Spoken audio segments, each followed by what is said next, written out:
வருஷமா சொல்லிட்டு இருக்கேன். நீங்க தண்டு தண்டுன்னு சொல்றது எனக்கு ரொம்ப கஷ்டமா இருக்கு தெரியுமா? எனக்கு வலிக்குது, எனக்கு சாப்பிட கூட மனசு வர மாட்டேங்குது. நீங்க திட்டிகிட்டே இருக்கிறது. ஏய், உனக்கு வெக்கமா இல்ல? ஸ்கூல் காலேஜ் முடிச்சு எத்தனையோ வருஷம் ஆகுது, நீ இன்னும் வேலைக்கு போகாம இருக்க. நான் உனக்கு திட்டுறேன், நீ தண்டமா சோறு சாப்பிடுறேன். நீங்க பார்த்துட்டு தானே இருக்கீங்க, நான் எத்தனையோ கம்பெனி ஏரியா இருக்கேன், எத்தனையோ ரெஸ்யூம் கொடுத்து பார்த்தீங்க. இப்போ கூட 2 நாளைக்கு முன்னாடி கூட ஒரு ரெஸ்யூம் கொடுத்து தான் வந்தேன். நான் என்ன பண்ண சொல்றீங்க இதுக்கு மேலே? இவ்வளோ கம்பெனி ஏரியானால ஒரு வாட்டி நீ சர்ச்சுக்கு போயிருக்கலாம்ல, ஒரு வாட்டி ப்ரேயர் பண்ணி இருக்கலாம்ல. நான் ப்ரேயர் பண்ணாமையா இருக்கேன்? ப்ரேயர் பண்ணேன், ஃபாஸ்டிங் போட்டேன், நிறைய ஜெபிச்சேன். கர்த்தர் என் ஜெபத்தை கேட்குற மாதிரியே இல்லை. நான் என்ன பண்ண சொல்றீங்க? ஏய், எனக்கு திருப்பியும் உன்னை பார்த்தோன்னே பைபிள் உள்ள கேரக்டர் தான் ஞாபகம். திரும்பியும் இந்த வருஷம் பைபிளா? ஏய், வருஷம் வருஷம் பைபிள் தான். சரி சொல்லுங்க. அவன் பேர் தான் பர்த்திமேயு. சரி வாங்க போய் பார்க்கலாம்.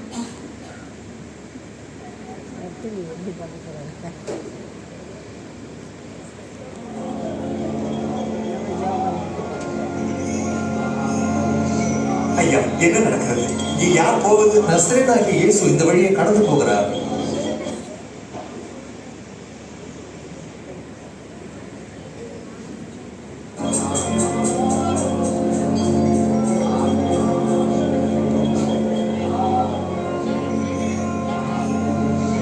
ஐயா, என்ன நடக்கிறது? இங்கே யார் போவது? நசரேயனாகிய இயேசு இந்த வழியை கடந்து போகிறார்.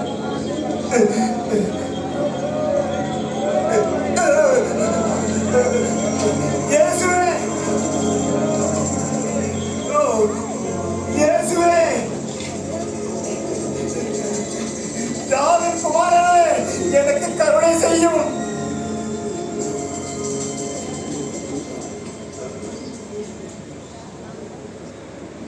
நான் உனக்கு என்ன செய்ய வேண்டும்? நான் பார்க்க விரும்புகிறேன்.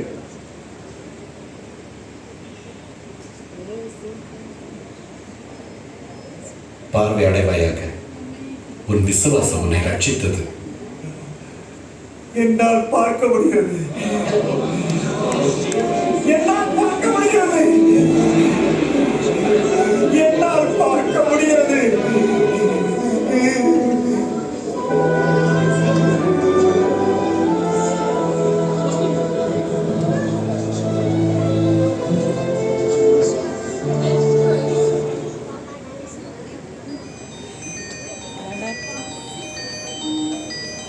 பாத்தியா எவ்வளோ டிலீஜியண்டா பர்த்திமேயு வந்துட்டு ஜீசஸை விடாம கூப்பிட்டாங்க ஐயா.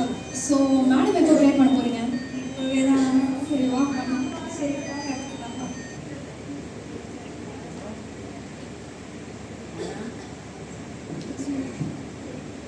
Praise the Lord. இது ஸ்கிட்டில் இருந்து நம்மளுக்கு என்ன தெரியுதுன்னா, நம்ம ஜெபிக்கிற ஜெபம் எப்பவுமே விசுவாசமாக இருக்கணும்.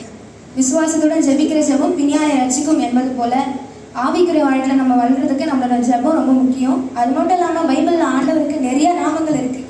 அந்த நாமத்தை நம்ம விசுவாசத்தோடு சொல்லி ஜெபிச்சோன்னா கண்டிப்பாக நம்மளோட ஜெபம் வேஸ்ட்டாக போகவே போகாது. அதே போல தான் பர்த்திமேயு வாழ்க்கையிலையும் நிறைய தடைகள் வந்துச்சு.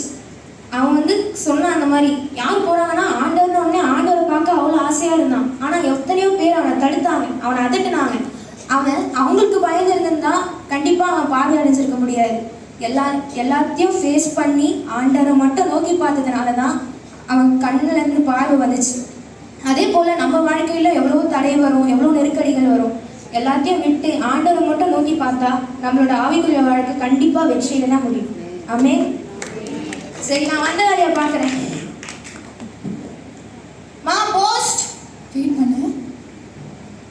சொல்லுங்க. எங்கள் டானியான்றது யாருமா?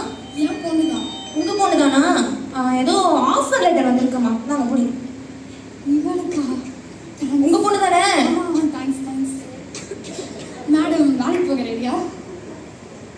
சும்மா கலாய்க்காதீங்க. கலாய்க்கெல்லாம் இல்லை, ஆஃபர் லெட்டர் வந்திருக்கு. சீரியஸாக சொல்லுங்க.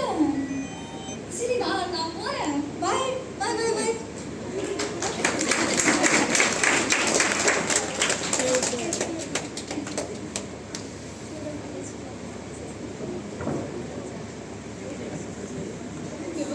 Thank you.